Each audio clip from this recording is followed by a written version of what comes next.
sun. Wilujeng enjing pamiarsa sadayana, alhamdulillah dina danget ayeuna orang tiasa patepung lawung kangge ngabagi warta kabalarea. Tepang deui sareng simkuring Ali Holisah sareng simkuring Melati Suci dina program Warta Sunda.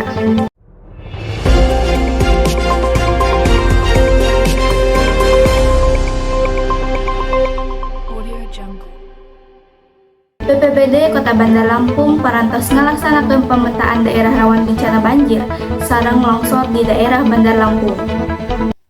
Dumasar hasil kejadian bareng Institut Teknologi Sumatera, daerah dipetakeun kana 3 kategori terentan, rentan, jeung pisan rentan pikeun bencana banjir. Kabid Kadaruratan BPBD Bandar Lampung Gus Triansa ngungkapkeun 2 kecamatan anu pisan rentan banjir nyaeta Tanjung Senang jeung Raja Basa.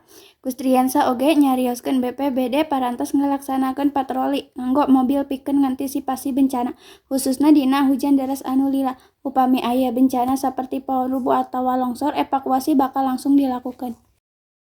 Pamirsa, mung sakitu nu tiasa dipikahatur mangrupi informasi dinten ieu. Simkuring pun Ali Holisah sareng simkuring pun Melati pamit undur diri. Wassalamualaikum warahmatullahi wabarakatuh.